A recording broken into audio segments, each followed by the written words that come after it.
নমস্কার বন্ধুরা, আজ শুনবেন পুরনো ঘড়ির গোপন রহস্য। চলুন তাহলে শুরু করা যাক। একটি শান্ত গ্রাম বিজয়পুর। গ্রামের মাঝখানে একটি পুরনো বড় বাড়ি, রায়বাড়ি নামে পরিচিত সেটি। দূর দূরে দেখা যায় গ্রামের অন্যান্য বাড়ি। বহুদিন ধরেই এই বাড়িতে কেউই থাকে না। গ্রামের লোকেরা এই বাড়িটাকে ভূতের বাড়ি বলেই মনে করে, কারণ অনেক কিছুই রয়েছে। সন্ধ্যা হতে শুরু হয় বাড়ির ভেতরে টিকটিক শব্দ। এই শব্দে গোটা গ্রামবাসী যেন ভয়ে থমকে যায়। সবাই বলা বলি করে ওই বাড়িটায় রাতে ঘড়ির টিকটিক আওয়াজ যেন শুরু হয় আবার বন্ধ হয়ে যায়, যেন কেউ ঘড়িটাকে দেখছে, নাড়ছে। কিন্তু একদিন গ্রামের এক শিক্ষিত ছেলে অর্ণব ঠিক করলো রহস্যটা সে নিজেই ভেদ করবে। তাই সে বেছে নিল রাতকে, যখন গ্রামের সবাই ঘুমিয়ে পড়বে। হাতে একটা টর্চ ও একটা ফোন নিয়ে অর্ণব ঢুকলো রায়বাড়িতে। বহুদিন বাড়িটার ভেতরে প্রবেশ না করায় বাড়িটার ভেতরে মাকড়সার জাল, ধুলো আর বাতাসে পুরনো কাঠের গন্ধ যেন চারিদিকে ছড়িয়ে পড়েছে। এমন সময় হঠাৎ সে শুনতে পেল, কিন্তু ঘড়িটা তো বন্ধ পড়ে আছে। অর্ণব ঘড়িটার দিকে লাইটের ফোকাস মারল।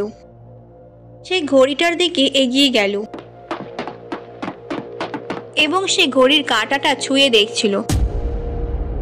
ঠিক সেই সময় হঠাৎ করে ঘড়িটার পেছনে একটা ছোট্ট দরজা খুলে গেল। ভেতর থেকে বেরিয়ে এলো একটা পুরনো ছবি ও একটা কাগজের টুকরো।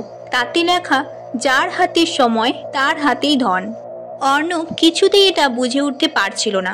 হঠাৎই ওপরের ঘর থেকে একটা শব্দ এলো। সে সিঁড়ি দিয়ে ওপরে উঠে গেল, টর্চের আলো ফেললো।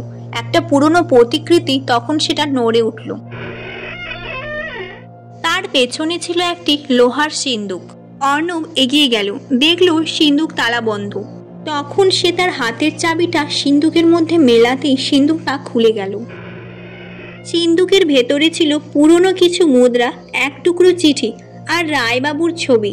রায়বাবুর ছবির পিছনে কিছু লেখা ছিল, আমার সময় ছিল আমার ধন, তাই ঘড়ির পেছনেই তাকে লুকিয়ে রাখলাম। অর্ণব তখন বুঝলো রহস্যের মানে শুধু ধন নয়, সময়ের মূল্যও। সে আর কোনো রহস্যের ভেদ না খুলেই বাড়ির বাইরে বেরিয়ে এলো। তখন ভোর হয়ে এসেছে, গাছে গাছে পাখিরা ডাকছে। অর্ণব শান্তি মনে বাড়ির পথে রওনা দিল। কিন্তু ঠিক তখনই আবার ঘড়িটা বাজতে শুরু করলো।